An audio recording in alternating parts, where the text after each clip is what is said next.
तर मी आज सकाळी आलेलो आहे नळेगावमध्ये आणि माझ्या मामांच्या घरी. हे आहे घर, सुंदर असं भगवा झेंडा फडकत आहे दारामध्ये. आणि आज 4 वाजता आमची जी बस आहे ती येणार आहे आणि आम्ही 5-6 वाजेपर्यंत नळेगावमधून निघणार आहोत. तर बघूयात. सुंदर असं घर आहे, मामांनी आत्ताच बांधले, वरचा मजला. आणि रात्री तिथे लाइटिंग वगैरे आहे, ते चमकते. आणि इथे भगवा झेंडा, मुलं शाळेत चाललेत, गाडी.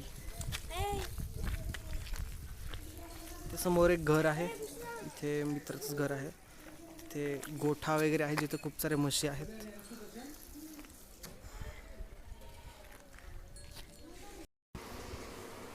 बघ मामा, कुठपर्यंत आली तयारी? आता सकाळची सगळी कामं तर झालेली आहेत. आमची सगळी बांधाबांध वगैरे तयार झालेली आहे. साधारण 2 वाजता गाडी येणार आहे. बरं. आणि गाडी आल्यानंतर मग 1 तासभरामध्ये सगळं सामान वगैरे ठेवलं जाईल 4पर्यंत. 4च्या नंतर आपण इथे एक मंदिर आहे, शिवानंद मठ म्हणून. तर त्या मठामध्ये आपण गाडी घेऊन जाणार. बरं. आपण सगळ्या लोकांना पण तिथंच यायला सांगितलेलं आहे. त्याप्रमाणे हां, ते आपल्या सगळ्यांच्यासाठी स्टॉप राहील. आणि तिथं आल्यानंतर सगळेजण तिथं बसून साधारण एक 5च्या नंतर 5, 5:30, 6 या अंदाजामध्ये आपण निघणार आहोत. अशी आहे सध्याची. अच्छा, म्हणजे आपली गाडी येते काय थोड्याच वेळात? हो, 2पर्यंत पोहोचेल. बॅग वगैरे भरलं तुम्ही? हां, तसं माझं काम शिल्लक आहे आणखी, बॅग भरायचं. बॅग शोधावी लागेल ना पहिले कुठेतरी. हो, नक्कीच. काही मिळेल एखादी. मिळेल. सामान आत्ता माझे कपडेसुद्धा आत्ता धुण्यात आलेले आहेत, अगदी एक अर्ध्या तासाखाली. तर ते वाळतील अशी अपेक्षा आहे. वाळल्यानंतर मग त्याच्या घड्या करून घ्यायचं. काय फारसं काही ते मी घेत नाही.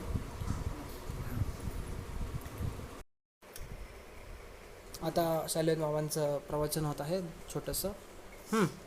हरे राम राम राम हरे हरे, हरे कृष्णा कृष्ण कृष्ण हरे हरे, हरे राम राम राम हरे हरे, हरे कृष्ण कृष्ण कृष्ण हरे हरे. हरिमुखे म्हणा पुण्याची गणना कोण करी, सुंदर ते ध्यान उभे विटेवर करकटात ठेवूनिया. काय सांगू माझे संतांचे उपकार. हरिमुखे म्हणा पुण्याची गणना कोण करी, सुंदर ते ध्यान उभे विटेवर ठेवूनिया. काय सांगू माझे संतांचे उपकार. माझं निरंतर जागे वेते, ठेविता हा पायी जीव तोडा. काला वाटू एकमेकाशी, काला वाटू एकमेकाशी. पृथ्वीला एक लाकूड तोड्या होता, ते जंगलात लाकडं तोडायला गेला. त्या लाकूड तोड्याची एक कुऱ्हाड तलाव्यामध्ये पडली. तिथे एक देवी प्रसन्न झाली. देवी प्रसन्न होऊन त्याला एक सोन्याची कुऱ्हाड भेटली.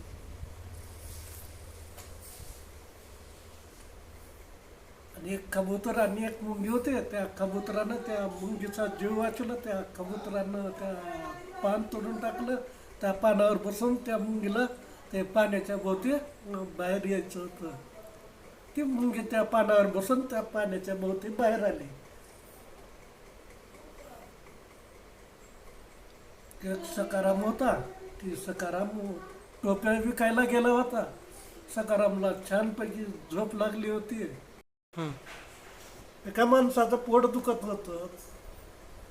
त्यानं पुण्याच्या डॉक्टरकडे गेलं. तर पुण्याच्या डॉक्टर त्या मुंबईला जावा म्हणलं होतं.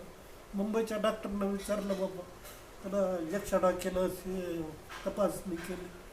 आणि त्याला तुला का झालं बाबा, एवढं कशानं पोट दुखायला आज? तर एका शेजारच्या माणसानं बुलेट घेतल्यापासूनच, एका शेजारच्या माणसानं कार घेतलं होतं. कार घेतल्यापासूनच त्याचं पोट दुखत. ती गेलं पुण्याच्या डॉक्टरकडे. त्या पुण्याच्या डॉक्टरना म्हणलं मुंबईच्या डॉक्टरकडे जावा. त्याला मुंबईच्या डॉक्टरकडे गेलं. त्याला डॉक्टरला तपासणी केलं आणि ह्याला विचारलं बाबा तुझं पोट कशामुळं दुखत होतं. हम्म. तर एक कामच्या शेजारच्या माणसानं कार घातल्यापासून ह्याचं पोट दुखलं. वा वा वा. तिथे माकडं त्या सकारांच्या टोप्या घालून ते सगळेजण त्या झाडावर जाऊन बसले. सकारांना झोप लागली आणि सुंदर प्रकारे सकाराम उठून बघतो तर काय त्याच्या पेटीत टोप्या नव्हत्या. आणि सकारामनं काय केलं त्या माकडाला दोडा पिकून मारल्या होती. सगळ्या टोप्या मिळाल्या.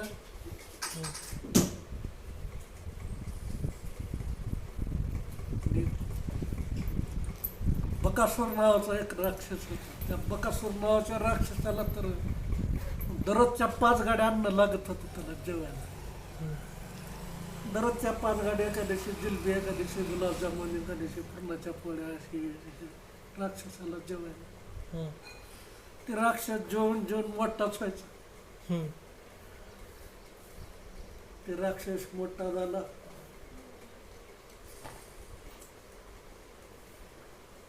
एका मी खडे साखरेला एक मासळी तयार केली. काय केली? खडे साखर राहते का आपली ती मोठ्या खड्याची, हा हा हा. त्या खडे साखरेला एक मासळी तयार केली मी. बर. येऊन बस म्हणत.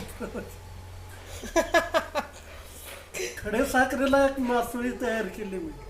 बर. अरे वा. मी एका मधमाशीला गुरु करून घेतलं. अरे वा. एका पतंगाला एक गुरु करून घेतलं होतं. पतंग ते आकाशामध्ये उडणारा हा पतंग. हा हा. त्या दत्ताचे 24 गुरु. पतंगाला एक गुरु करून घेतलं. एका मी एका अजगराला एक गुरु करून घेतलं. हो ना. अजगराला गुरु. अजगर म्हणजे अजगर म्हणजे थोडं वेगळंच राहतंय. एका अजगराला गुरु करून घेतलं. आणि एक प्रधान राजा होता. हम्म. त्या प्रधान राजाने तृतांश हाती वाटून तृतांश हाती वाटले. त्या प्रधान राजा आपला आपला हत्तीवर बसून निघून गेला. हम्म. एक साधू होता. हम्म. ते साधू त्या किराणा सामान घेण्यासाठी दुकानात जायचा. हम्म. आणि तिथे एका दुकानामध्ये पोपट लटकवलेलं होतं त्या पिंजऱ्यामध्ये. बर. साधू तिथं त्या किराणा सामान घेण्यासाठी गेला. ते पोपट मध्ये मध्ये बोलायचं. साधू बेशुद्ध पडायचा. पुन्हा किराणा सामान आणण्यासाठी म्हणून जायचं आणि साधू पुन्हा बेशुद्ध पडायचं. होय की. ते पोपटच फार ते मध्ये मध्येच बोलत होतं. हम्म. बर बर.